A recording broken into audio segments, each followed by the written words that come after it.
In 2016, Hyperlight Drifter took players to a gorgeous, colorful, and brutally challenging world, and this year, it's getting a sequel that will add a whole new dimension. Here to tell us all about Hyperlight Breaker, I'm joined by Heart Machine's Alex Preston. Welcome. Hello. So, big changes for the sequel here. Hyperlight Drifter, top-down pixel art, action RPG. Going for the sequel, you're going procedurally generated, open world, roguelite. Is it because Drifter, it just seemed too easy? You needed to look for a real challenge this time. Yeah, that was it. We didn't have enough challenges in our lives. No, this is kind of like all the things that been thinking about what we would do as a follow-up to Drifter, like things that came to be, things that didn't. You leave a lot of stuff on the chopping block when you make a game at the end of the day. And also, like, what would we want to see and fulfill in this world that's different than the last time around, rather than trying to make the same thing again, or even just make a straight sequel. So this is more in like the vein of, or part of the universe of Hyperlight, rather than a straight sequel in itself. And there's a lot of opportunity to do a wide variety of things in a world this robust and lively. So tell us, it's a procedurally generated roguelite. Tell us what a typical run in Breaker is like. Does it begin here in this hub world that we're seeing? Yeah, you go back to your hub world. You'll have this cool hotel lobby, and you can change out your characters. You'll unlock new characters, new gear, upgrade your new gear, and ultimately, you'll go out on these runs. And every time you go out on a run, it's a brand new open world. So think about the idea of like, well, what if I only had one chance at this open world and then I never saw it again? And that's the whole idea behind like an infinite amount of open worlds, is that you will never see that world again once you're done with it / die in it. So that's kind of the big, bold twist to the formula of like a traditional roguelike, which is very room by room typically, or whatever else. And procedural generation can mean a lot of different things. And we've done a lot of work to make sure that our procedural generation has a lot of handcrafted elements in it and like good level design to go with it. And it's not what you would think of typically from like a roguelike and procedural generation. It feels like a robust, lived-in open world. What would you say is sort of the overall goal that players are trying to reach, and then what's the moment-to-moment gameplay on the road to that? Killing stuff. Cool. That's pretty much it. No, it's a blend of exploration and killing stuff. We, because of the open world format and structure, there's a lot of different things to think about here, specifically with like, where do I go next and how do I get there, and what types of things am I finding and discovering that are mysterious, that are secret, that are like lending to the story in some way or another. That's an important factor of this game, and you'll continue to discover more about the story, more about this world, more about what's happened here, more about the curse of the land and all that stuff. And you'll fight stuff along the way, because there are clusters of enemies around that respawn, and there's a big giant angry skeleton man called the Abyss King that hangs out. I don't like him. Tries to murder you all the time. So ultimately, you're trying to make your way through, defeat all the bosses until you can get to the Abyss itself and go defeat the Abyss King.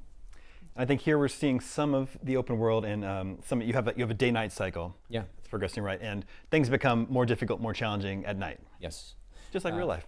Just like real life, like if you don't have glasses that can see at night, goggles, those cool specs that you used to get in that Modern Warfare extra kit, back in the day. That was very cool. They're like really fancy night goggles. No, it definitely gets more challenging over time. The world is actively against you. We have this low-grade pressure that starts to build, and parts of the world start to change and become more on fire, figuratively and literally. And just enemies themselves become more tense and build up over time as well. So really it's striking a balance between, how long can I stay in here, how much can I explore, versus how do I hurry the heck up and get out of here and do the things I need to do to accomplish a run. Are there any other games that were sort of big inspirations for Breaker? I don't know, a big green open world like this, I can't help but think of Breath of the Wild. Sure. We were just talking about Breath of the Wild, or Tears of the Kingdom. But yeah, Breath of the Wild, sure, big influence. I mean, I think that's true for a lot of games these days. After that, it's a very transformative game. Nier Automata was also a big influence. The style of combat there, the kind of world that they built, and the atmosphere and tone of everything. there was something really special about a game like that back in 2016, and still, they haven't made a sequel to it, which I wish they would. But Nier Automata, big influence for us as well, especially with Platinum's credentials with combat and trying to lean into that style of combat that they do so well. How would you describe the combat here in Breaker? Well, I mean, it's a blend of what we had done in Drifter, where it's deceptively simple or deceptively complicated and challenging while still seemingly simple. It's easy to understand. There's combinations and whatever else. We have 40 different pieces of gear. So this time around, there's a lot of different stuff that you can play around with as far as weaponry and everything else goes. Whereas Drifter was very limited to kind of your sword and, other projectile weapons. You have a whole array of different tools here and different character classes and fun stuff like that to play around with. So it's way more robust and intricate and in-depth than it ever was before. We also have a jump button now, which we didn't have in Drifter. That's pretty wild. Imagine that, yeah. Yeah, you can jump up and slash at things. That's a pretty new thing. So I believe you have 5 biomes. How does it work? Do they have to be unlocked? Are they all open from the beginning?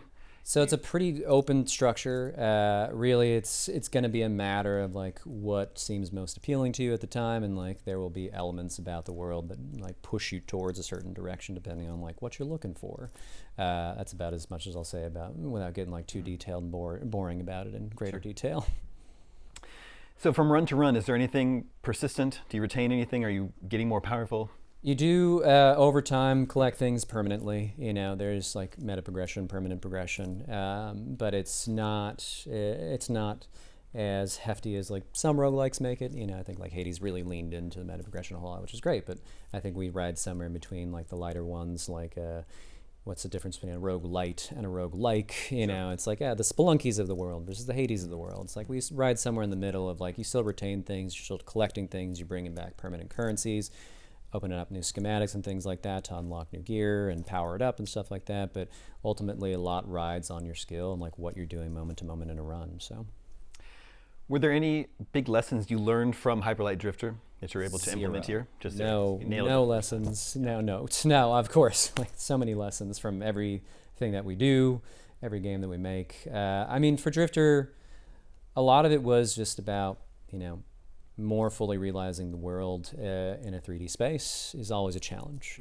That transition from 2D to 3D and what we want to retain, what is the essence of a Hyperlight game, regardless if it's a sequel or a follow-up or in the franchise or anything like that. It's what does it mean to be a game in the world of Hyperlight? And ultimately, there are aesthetic elements to that. I think there's game feel elements to it.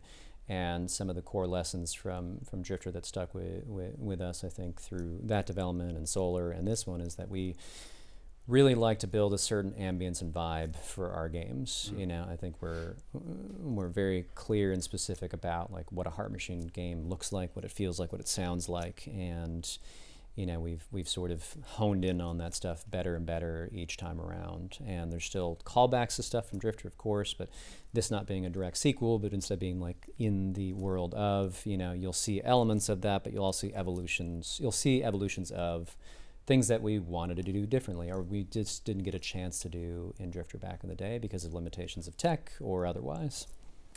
Well, Hyperlight Breaker is looking very cool. I can't wait to check it out when it's out later this year. Alex, thank you so much for coming by the IGN Summer of Gaming set. Sure. Thanks for having me.